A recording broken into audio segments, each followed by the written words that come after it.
اچھا ہم نے وہاں جانا ہے اور وہ ان دونوں کو جانتے ہیں, اس زمین کو بھی جانتے ہیں جو 46 بلین لائٹ ایئرز تک گئی ہوئی ہے, اور آسمان کو بھی جانتے ہیں, ٹھیک ہے, اور وہ ہمیں ایک بات کہہ رہے ہیں, مرنے سے پہلے تیار ہوئے بغیر نہیں مرنا, کام سخت ہے. صحیح.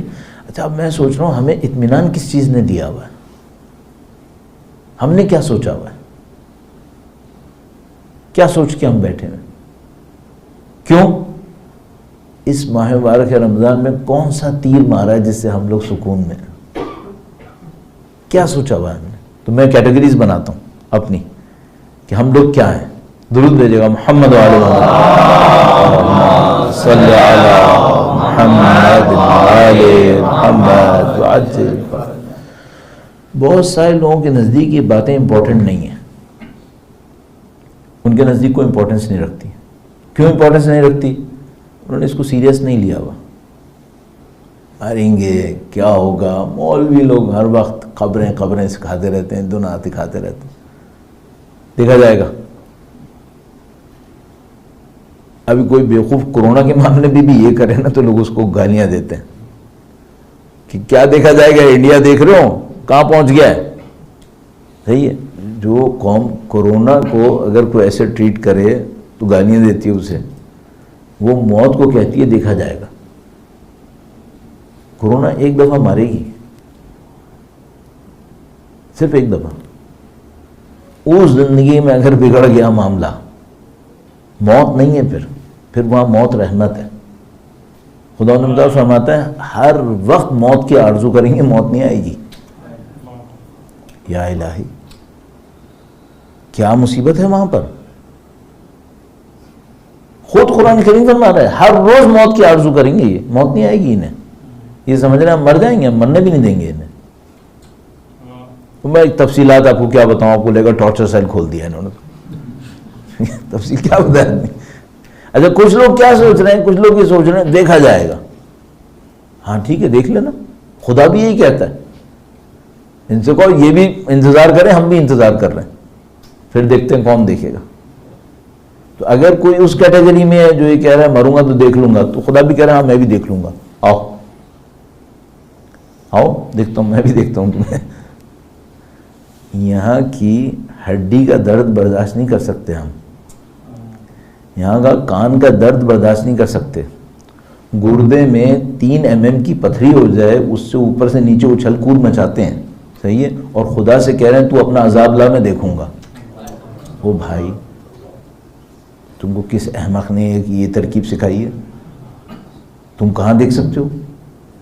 نہ تمہاری باڈی میں طاقت ہے, نہ تمہاری روح میں طاقت ہے, نہ تمہارے نفس میں طاقت ہے. تم یہاں کی جو 50-60 سال کی زندگی, اس کی سختی جو لمیٹڈ 10 لمٹ لگاؤں تب اس کے برابر نہیں پہنچے گی جو وہاں پر ہے. وہ نہیں جھیل پا رہے یار تم, اور تم کہتے ہو میں مرنے کے بعد دیکھوں گا. کس کو دیکھو گے؟ خدا کو دیکھو گے. اصل برزخ کی مشکلات میں سے ایک مشکل کیا ہے, یہ بیان کرتے ہیں, کہتے ہیں برزخ کی مشکلات میں سے ایک مشکل یہ ہے کہ بندہ جو عذاب میں ہوگا اس کا خدا سے کنیکشن ہی نہیں ہوگا. دیکھے گا کب؟ یعنی مثال کے طور پر بیان کرتے ہیں کہ بڑا عجیب یہ جملہ ہے, میں بہت زیادہ بولتا ہوں, یہ بار بار میں ریکارڈ بھی کروا لیتا ہوں, لوگ سنتے ہوں گے کہیں گے یہ اس کو 2-4 جملے آ جاتے ہیں تو یہ بار بار بولتا رہتا ہے. مثلا بیان کرتے ہیں آیت اللہ جوادی احمدی, وہ کہتے ہیں کہ بعض اوقات ایسا ہوتا ہے کہ ایک آدمی ہوتا مسلمان ہے, اپنی لائف میں خدا کو اتنی اہمیت نہیں دیتا, رسول کو اتنی اہمیت نہیں دیتا, دین کو اتنی اہمیت نہیں دیتا. جب موت آتی ہے تو موت اس کی جو سارے اوپر چڑھی ہوئے رنگ ہوتے ہیں انہیں چھانٹ دیتی ہے. مثلا میرا نام علی مرتضیٰ ہے, میرا CNIC ہے, CNIC مجھے رٹا ہوا ہے سب کو. صحیح, یہ میری ذات کا حصہ ہے CNIC؟ نہیں. اگر میں پاکستان میں نہیں ہوتا تو CNIC نمبر بھی نہیں ہوتا, کچھ اور ہوتا. صحیح ہے, یہ میری ذات کا حصہ ہے؟ نہیں. یہ اوپر سے کلر ہے جو چڑھا ہوا ہے. موت کے بعد یاد رہے گا یہ؟ موت کے بعد نہ دنیا ہوگی, نہ پاکستان ہوگا, نہ پاکستان کی گورنمنٹ ہوگی, اس کا CNIC ایشو ہوا, کہاں سے باقی رہے گا؟ ٹھیک ہے, نکل جائے گا نا, یہ چھٹ جائے گا. صرف CNIC نہیں چھٹے گا, ہر وہ چیز جو میری زندگی میں کم امپورٹنٹ تھی وہ میرے دماغ سے چھٹ جائے گی. تو آیت اللہ جوادی عامری کہتے ہیں کچھ لوگ مریں گے کئی ہزار سال تک عذاب میں جانے کے بعد ان کو یاد آئے گا ہم کوئی خدا مانتے تھے، ہمیں خدا مانتے تھے، کوئی نبی تھا ہمارا، ابھی نام یاد نہیں آ رہا ہے، ابھی کئی اور ہزار سال لگیں گے تو یاد کر پائے گا اچھا ان کا نام یہ تھا. پھر کہیں چیپٹر شروع ہوگا کہ ابھی شفاعت ملنی ہے نہیں ملنی ہے. یہ جو ہمارے پاس پوائنٹ ہے نا کہ بھئی شب اول قبر ہم سے پوچھیں گے تمہارا رب کون تھا، تو بندہ کہتا ہے میں کھٹ سے بول دوں گا اللہ. کہاں بولو گے؟ شاید چھٹ چکا ہوگا. یہ تو موت کی مصیبت ہے. اگر یہ نہ ہو تو شب اول قبر کا کون سا امتحان بھی ہے؟ امتحان کیا ہے؟ پیپر آؤٹ ہوا ہوا ہے، جواب سب کو پتا ہے، وہ تو ہم نے اس کی قبروں پہ اور لکھ کے بھی رکھا ہوا ہے،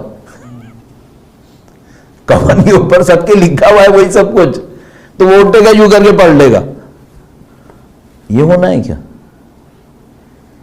پھر شب اول قبر کوئی فیل کیوں ہو رہا ہے احمق؟ اس لیے فیل ہو رہا ہے کہ یہ موت سب جھاڑ دیتی ہے. سارے جس کو ہم لوگ عوارض کہتے ہیں، جو اوپر سے چڑھی ہوئی چیزیں ہوتی ہیں، سب چھٹ جاتی ہیں. لوگوں کو اپنے بچوں کے نام یاد نہیں رہتے برزخ میں. کیوں؟ ایک تعلق تھا، اتنا زیادہ بھی نہیں تھا، تھا ایک تعلق، ٹھیک ہے. خدا یاد کہاں رہتا ہے پھر؟ کس کو یاد رہے گا؟ جس نے اپنی زندگی میں خدا کو ٹاپ پہ رکھا ہوا ہے. تو مثال کیسی ہے؟ مثال کہتے ہیں یہ حج، طواف. تو جب آپ حج کرنے جاتے ہیں، میں بھی گیا تو مثلا ہم خانہ کعبہ کے گرد 7 دفعہ چکر لگا رہے تھے. کسی نے امام سے پوچھا مولا یہ خانہ کعبہ کے گرد 7 دفعہ چکر کیوں لگاتے ہیں؟ کہا یہ ہم خدا سے کہہ رہے ہوتے ہیں خدایا ہمارے نزدیک تیرا حکم ایسے ہی امپورٹنٹ ہے جیسے طواف میں تیرے گھر کے گرد گھوم رہے ہیں، ساری زندگی تیرے حکم کے گرد گھومیں گے. صحیح؟ ہم ایسے ہیں؟ نہیں ہے نا، صاف سی بات ہے. اگر ہم ایسے ہوتے تو یہ ملک یہاں ہوتا، ہماری آبادیاں یہاں ہوتی، اس میں اتنے ظلم ہوتے، اس میں ناانصافی ہوتی. اگر ہم واقعاً ایسی ہوتے کہ ہم خدا کے حکم کے گرد گھوم رہے ہوتے. اب یہ بتاؤ پورے پاکستان میں اگر 20 کروڑ لوگ ہیں نا، ان میں سے کم از کم مرے کروڑ 1.5 کروڑ نے تو حج کیا ہی ہوگا، عمرہ کیا ہوگا. صحیح ہے؟ ان میں سے کتنوں کا طواف قبول ہوا ہوگا؟ کتنوں کی زندگی میں حکم خدا بیچ میں ہے؟ حاجی کتنے ہیں ہمارے پاس پاکستان میں؟ پروپورشنلی 1% بھی نہیں ہے اگر اس حساب سے حاجی طے ہو رہا ہے. چلو وہ تو گئے جہاں کہیں بھی گئے، ہمارا کیا ہوگا؟ ہمیں یہ سوچنا ہے. ابھی میں آپ کے سامنے بول کے چلا جاؤں گا، اچھا میرا کام پورا ہو گیا. بھائی اگر میں یہ بولنے کے لیے دین سیکھ رہا ہوں تو مجھے اس دین سے کچھ نہیں ملنے والا. پھر اصل کام کیا ہے؟ اصل کام بولنا تھوڑی ہے، اصل کام کرنا ہے. وہ جو مثلا ہمارے پاس قرآن کریم میں آیہ کریمہ ہے وَمَن يَعْمَلْ مِثْقَالَ ذَرَّةٍ خَيْرًا يَرَهُ، جو ایک ذرہ نیکی کرے گا وہ دیکھے گا. اس نے لکھا ہے، اس میں لکھا ہوا ہے مَن يَعْمَلْ، کوئی عمل میں ایک ذرہ نیکی، نہ کہ مَن يَقُول اور مثلا مَن يَعْتَقِد، کوئی ایک ذرہ نیکی اعتقاد رکھے گا. اعتقاد پہ نہیں ہے، وہ عمل پہ ہے. کہنے کے اوپر نہیں ہے، عمل کے اوپر ہے. دکھاوے کے اوپر نہیں ہے، سچے عمل کے اوپر ہے. تو بھائی ہماری کہانی واقعاً مشکل ہے، یہ ہم لوگ مطمئن ہوئے بیٹھے ہیں صرف. اچھا ابھی ہمارے پاس، میں اس چیپٹر کو نہیں چھیڑتا ہوں، واقعاً کبھی کوشش بھی نہیں کرتا ہوں چھیڑوں، لیکن ہم سب کے ذہن میں شفاعت مل جائے گی، معاملہ صحیح ہے. شفاعت کا انصار ہے نا ہم سب کو. کون عقل مند ایسا ہے جو کہے گا میں شفاعت کے بغیر آخرت گزار لوں گا؟ یہ ہمیں اس کا دم تو ہے ہی نہیں. اصل ایک مشکل ہے یہاں پہ، صرف ایک مشکل ہے. شفاعت کے جو ہم لوگ مذاق کرتے ہیں، شفاعت کے منکر پہ لعنت بے شمار. مسئلہ سارا یہ وہ یاد رہے تو شفاعت ملے گی. ابھی تو آیت اللہ جوادی آپ نے کہہ رہے خدا دماغ سے نکل جائے گا، نبی دماغ سے نکل سکتا ہے، شفاعت کہاں رہے گی پھر؟ وہ برزخ کا احوال میں بتاتے ہیں، کہتے ہیں مثلا برزخ میں کوئی آدمی ہے، وہ کہتا ہے کہ بھائی ایک بہت اچھی کتاب ہے، بہت زیادہ آج کل میں اس کو ریفر کر رہا ہوں، تو اس میں کچھ لوگوں کے احوال لکھے ہیں جو برزخ مرے، برزخ میں گئے، پھر وہاں سے واپس آ گئے. ہوتا ہے، لائف آفٹر ڈیتھ ہوتی ہے. تو وہ گیا برزخ میں، واپس آ گیا. تو وہاں سے واپس آ کے کسی نے اس سے پوچھا کہ تم جب اتنے سخت عذاب میں تھے تم نے خدا کو کیوں نہیں پکارا؟ تو خدا ارحم الراحمین ہے، خدا کو پکار لیتے۔ کہنے لگا یہ پوائنٹ ہے، مسئلہ یہ ہے کہ میں 1,00,000 چند ہزار سال برزخ میں تھا، خدا یاد کہاں آیا؟ کہ